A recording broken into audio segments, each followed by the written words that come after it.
first, it's time now for Brexit broker Nigel Farage. And Nigel found himself at the centre of another political storm this week. Simon Clarke dragged him into his bombshell Telegraph op-ed, calling on Rishi Sunak to leave Downing Street, arguing for change in leadership of the Tory party. Clarke said that our country, with all the challenges we face, is on the brink of being run by Keir Starmer's Labour. If Nigel returns to the fray, as looks increasingly likely, extinction is a very real possibility. Well, Simon Clarke let rip last night, and tonight Rishi Sunak has been hit by another damaging resignation. This time, his leading pollster, number 10 special advisor Will Dry, has quit with this scathing parting shot. Everyone in this country can see just how colossal the challenges we face are. Sadly, it became clear to me that we weren't providing the bold, decisive action required to overcome those challenges. And he goes on to say that, sorrowfully, the Conservatives are heading for the most almighty of defeats. Be in no doubt, we are on course for a decade of Labour rule. If Farage comes back, the Tory party essentially won't exist by Christmas. Nigel joins me now. What do you make of that? The game's up, isn't it? I mean, all this argument that we're a broad church in the Conservative Party, the public have woken up to the fact that it's a broad church without a religion. They don't believe in anything. Nothing. They are liars, they are charlatans, they are spinners. And I'm personally particularly angry because in 2019, I did them the biggest favour ever.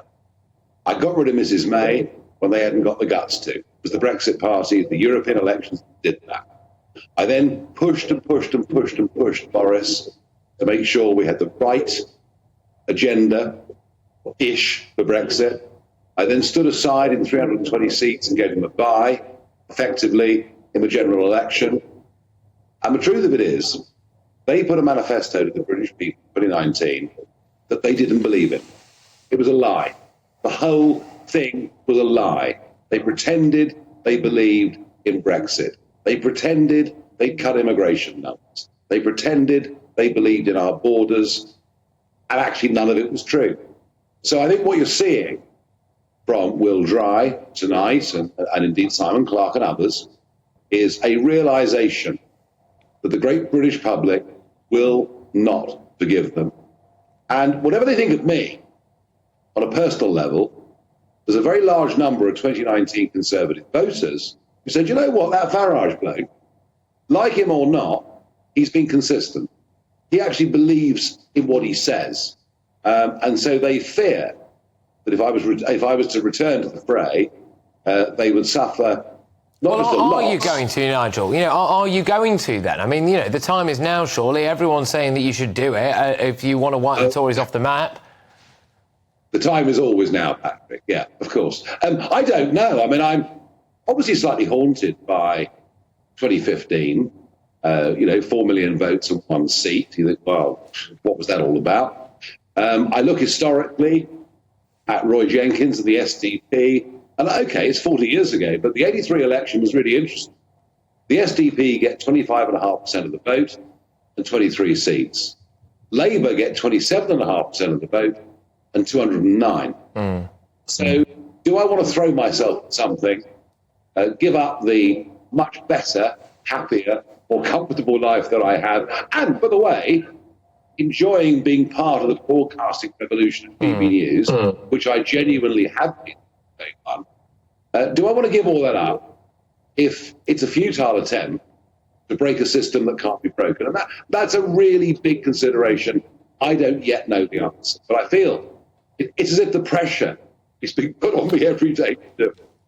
Well, I mean, the pressure clearly has been put on you tonight by the bloke who Rishi Sunak literally paid to crunch the numbers to tell him how he was doing. And that guy says that if you decide to run, the Tories won't exist by Christmas. That must be tempting, no? Well, of course it's tempting, Patrick, but I have to see positive outcomes. You know, my job is not just to be simply a wrecking ball. I mean, everything I did in UKIP and the Brexit Party was about achieving a goal. And that goal was the independence of the United Kingdom, which I always believed was achievable. Now, I might have been in a very small minority in the early days, but I always thought we could do it. And you know what? We jolly well did. If I go back into politics now, the aim must be to win the general election after next. And I have to believe that's achievable. And I worry that our system makes it very, very hard to do. Look, I'm thinking about this day and night. I'm having this conversation the whole time. I'm working out what is the right thing to do. And, if I say, yes, I'm going to do this, that's kind of effectively the end of my working life. So it's a very, very big decision. The concern as well, presumably, Nigel, would be that if you do stand and you wipe the Tories off the map, then it is you who hands the keys to Downing Street to Keir Starmer, isn't it? No, that's over already. That's done. That's done. The idea that my intervention could cost the Tories the elections for the vote, they're going to lose heavily anyway. Starmer is going to win, but we need to have a credible opposition start that can come back and win the election after that. Now, the Tory party's been around in its current recognisable form since 1834. However, 100 years ago last week, Ramsay MacDonald became the first Labour Prime Minister, replacing a Liberal Party who governed for much of the previous decade. So these very big changes can occur in British politics, but they are once-in-a-century events. I've got to decide whether that is now. Yeah, and as well, if we do end up with a Labour government, there are massive concerns about what's going on right at the heart of Whitehall, the kind of power behind the throne with our civil service. So bosses, which will come as a shock but also not a shock to people, chose, quote, a change of government as one of their top wishes for 2024. This is part of a word cloud activity. The general election was the other most popular response from the civil servants.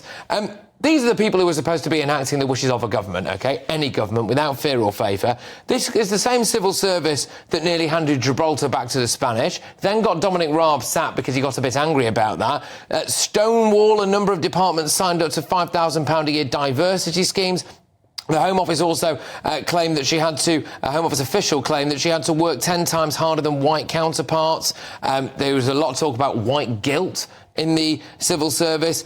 Their terror training basically focused on right-wing terror extremism and decided to essentially say that Islamic extremism in some way, shape or form might in some ways be justified. Gender-neutral prisons, they were big on that, all of that stuff. The civil service is a massive problem, isn't it? They at the moment are desperate to have a Labour government, Nigel, it seems. If you walk with me, Patrick, I tell you what, we'll do this. If you walk with me one morning at Upper State down Whitehall, as the civil servants that still work in offices are coming in, you will see a tirade of foul-mouthed abuse against me that I wouldn't even get at a left-wing student union. And you begin to understand who the civil service are. We need to drain the swamp in this country. I'm not pretending this will be an easy battle. Blair utterly politicised the whole thing 2 decades ago. The Conservatives have never had the guts. Michael Gove talks about the blob, but he's never seriously fought it. We face gargantuan problem to get our country back on track. But you know what? Right now, no one's even trying. No one's even trying. Nigel, look, thank you very, very much for coming on. Always a pleasure to have you on the show. Nice to see you back on fine form as well after a couple of days resting up with illness. Nigel Farage, the man himself.